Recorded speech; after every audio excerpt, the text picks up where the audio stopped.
We asked for Priest, they gave us Priest. You know, and especially coming from me, I've been a big advocate of not playing Priest in competitive play, but that was prior to us having a pretty wide card pool. You know, we're dating back to Nax Ramas just coming out. You know, I felt like Dark Cultist was good, but didn't quite give it the push. Now you're seeing Priest have a lot more options, though. We're talking big board clears available with Light Bomb. The Dragon aspect has been very much pushed from this aspect with cards like Wormrest Agent. Really curious to see how these two matchups are going to line up, because it looks like we do have a Dragon Priest mirror. Dragon Priest mirror. Now, Dragon Priest is a little bit different than normal Control Priest. It's a lot more tempo-oriented than Control Priest is. Control Priest is very reactive. It relies on you playing things and them reacting to it, where Dragon Priest is a lot different. They rely on getting tempo earlier and using their spells as sort of support for an already big board. Yeah, it's an extremely proactive strategy where the main goal, as you said, is to seize that tempo. And the way they're going to do that is by early minions, a lot of early pressure, and then cards like you see in Waterloo's hand right now. That Felon's Chosen, they're looking to make one big unstoppable minion and then use that hero power to continue to support it. So a very snowbally class. If you get off to a big lead, pretty darn easy to keep it. The problem, of course, is getting off to that big lead, because you're going to have resistance on the other side of the board. So especially in the mirror match, take a look at Kansas. It's a very aggressive opening from the minion perspective. If Waterloo can manage to get ahead on this board with that Northshire Cleric, I think they're going to be able to outlast him. But the big problem here is, can they fight through the amount of minion-heavy statistics that Kansas is going to be presenting?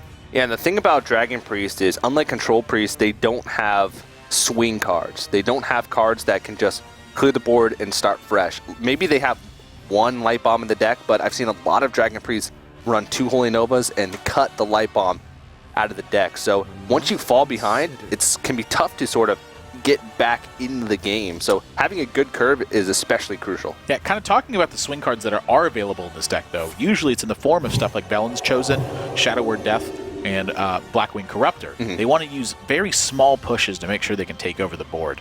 And so this is an example of that. But once again, Priest's efficiency is that they have these powerful minions that really aren't taken care of very easily.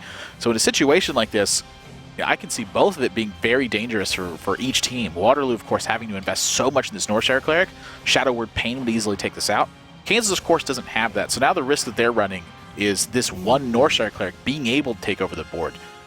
The heal isn't going to make a big impact this turn. They just, once again, want to start getting minion stuff out and start to pressure. You know, the Zombie Chow really not making that much of an impact. It's meant to fight smaller minions, not 3 9s on turn 3.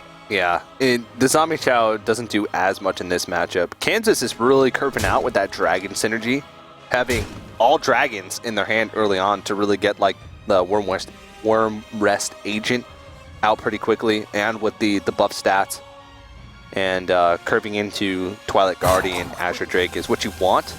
But you're right, dealing with that Northshire Cleric, especially if they're afraid that it's going to be followed up by a Holy Nova that's going to do 3 damage.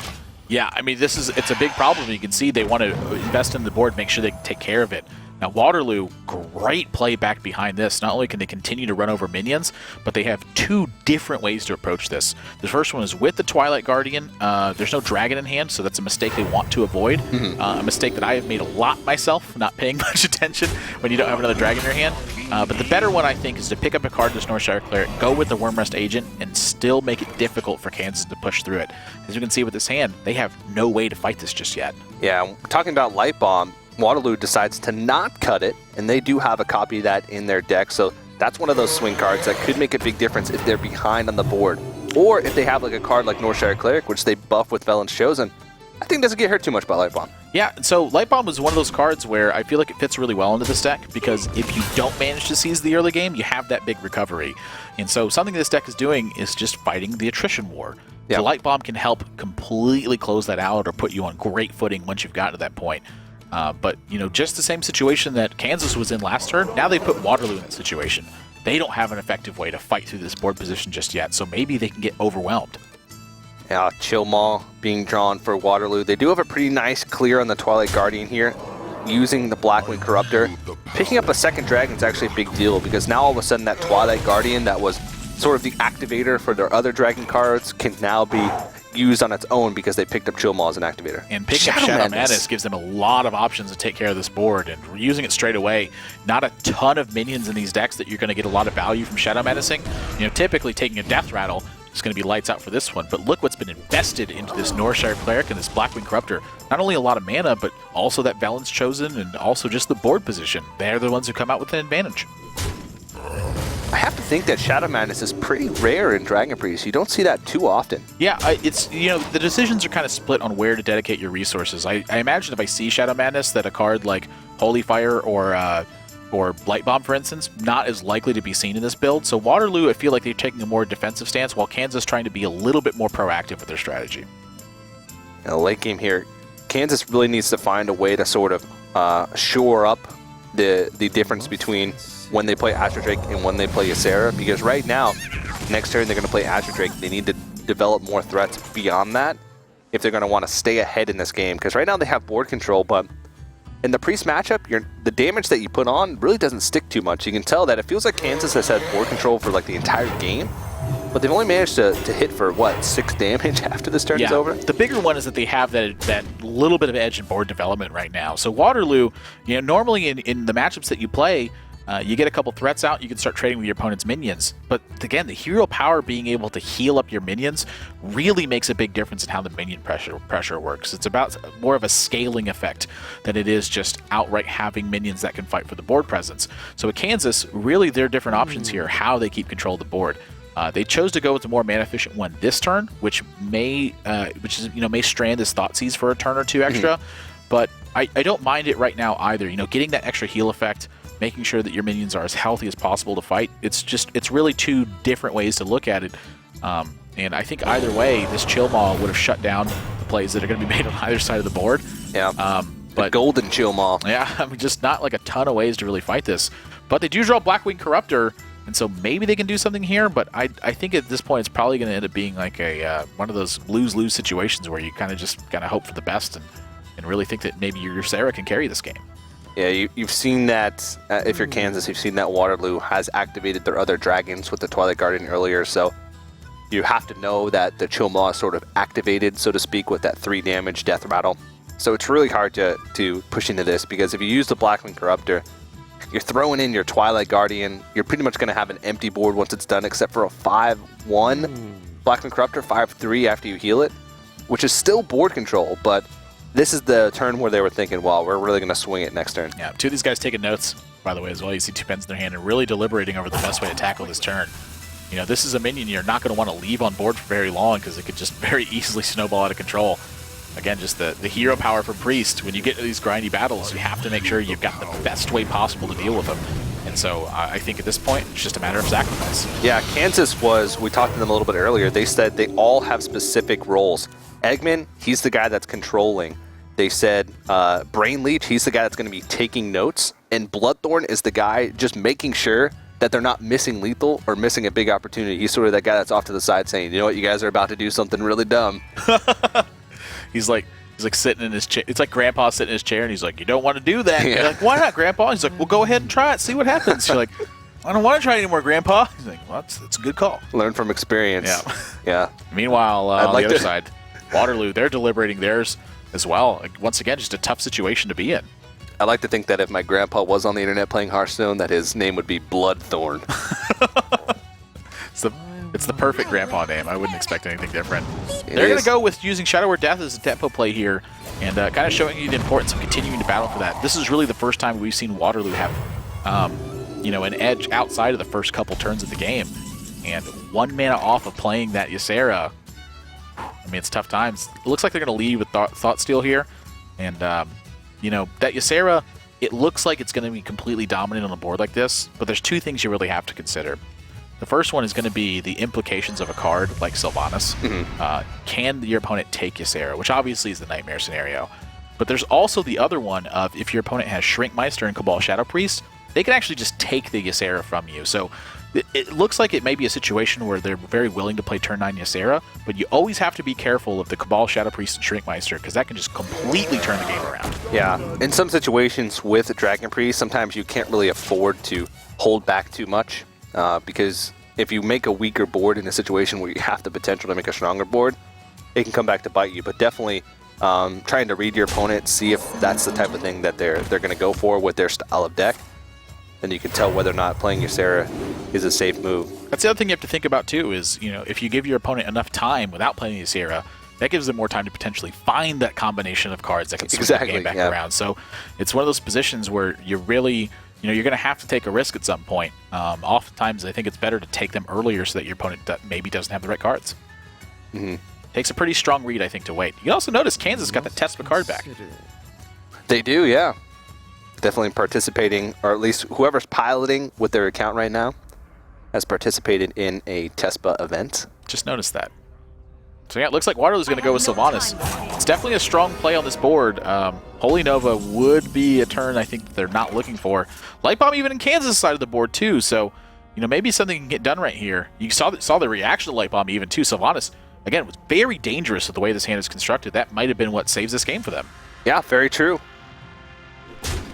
And definitely just getting that out of the way, not having to worry about it. It's a pretty clean clear. They can also follow it up with a Twilight Whelp. Even though they're clearing the board, they're still developing something, which is a pretty big deal. Of course, we see Waterloo does have a Cabal Shadow Priest sitting in the hand, so they're going to be able to steal one of these creatures. Now, once again, though, there's that question. If Waterloo has Shrinkmeister in this deck, I think they're very likely to continue to hold this Cabal Shadow Priest unless they feel just absolutely desperate. So they are going to go for the Cabal Shadow Priest. Maybe Northshire Cleric's just too much to pass up. But now for Kansas, you saw the fist pump.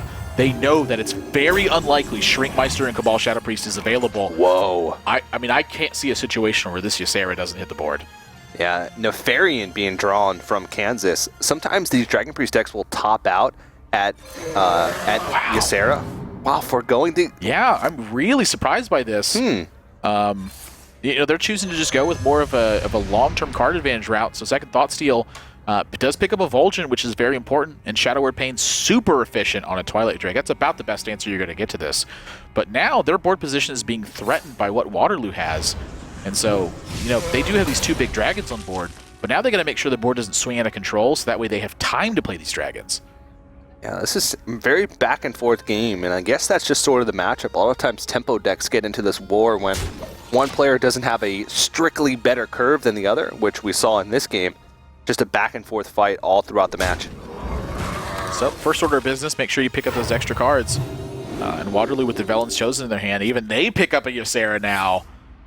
This game just got real, TJ. Are they afraid of the Shrinkmaster Cabal? Are we just going to see both teams hold on to their Yseras for the rest of the game? Well, they do know that two of the cards right now are Thought Steals. That's a second Shadow Madness, by the way.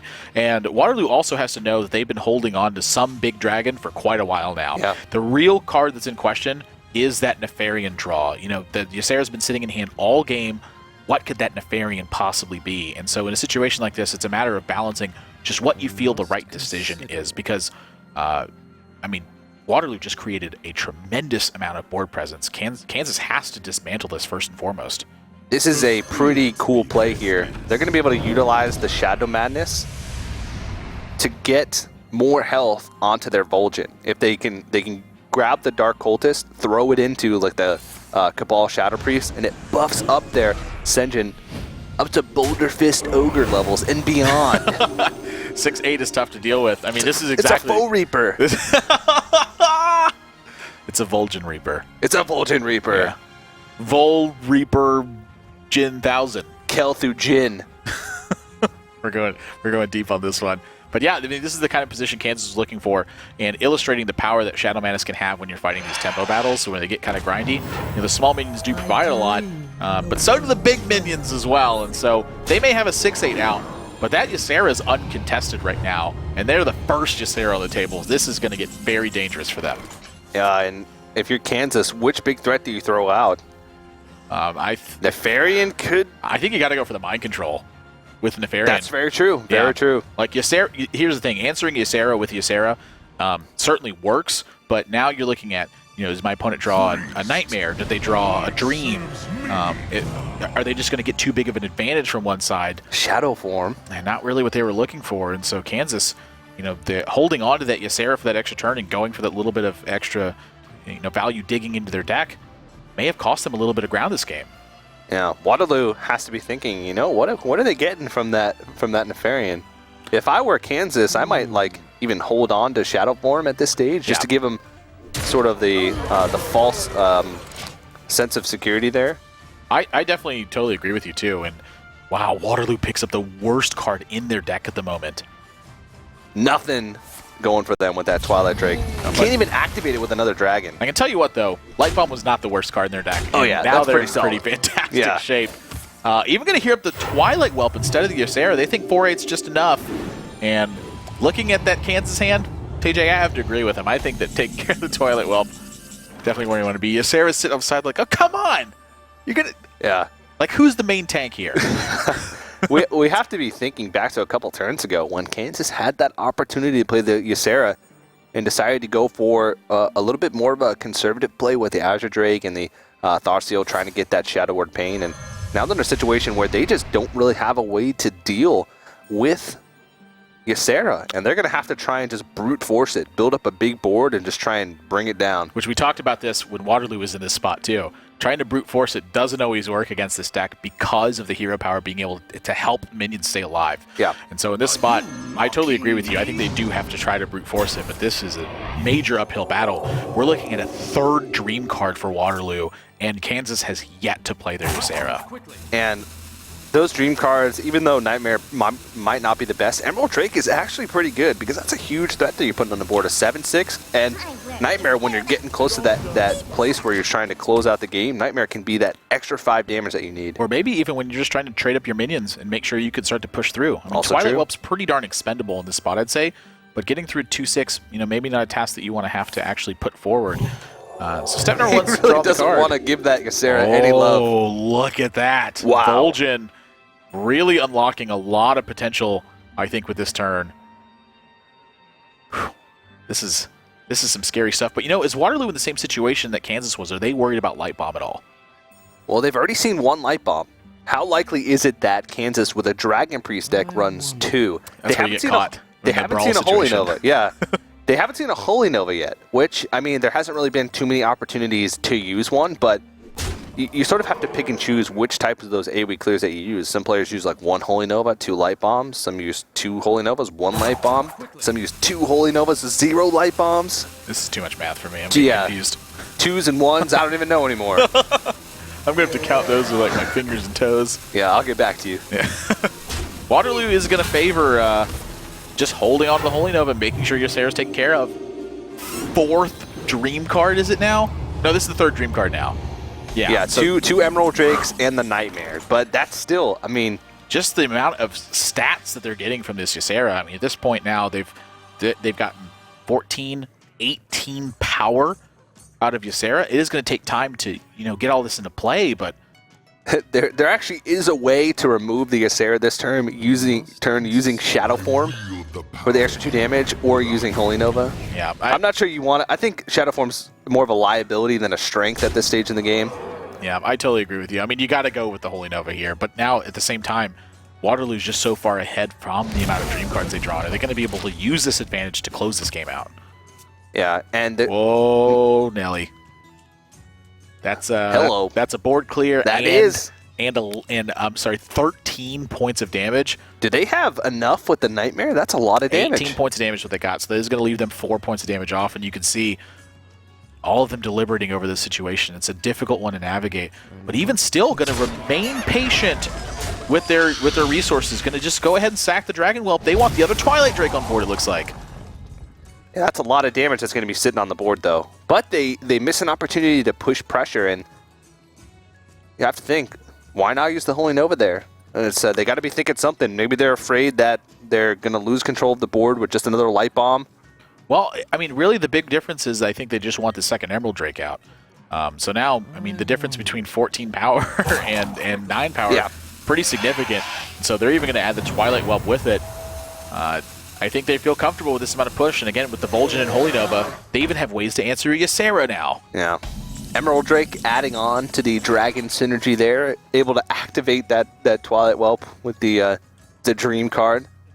Twilight Drake not the best draw in this case. They're starting to run low on cards, and now it looks like the Ysera might finally come out, but they would only get 1 Dream card out of it. Not only that, but Waterloo's got that Nightmare in their hand, and that would end this game. They have more than enough pressure out, so Kansas, the conservative play, Sometimes it doesn't work. You end up in a position where your opponent can overwhelm you, even if it's just priest versus priest. I mean, again, the dragons gave this deck a lot of push that it did not have before. It's something you got to pay attention to.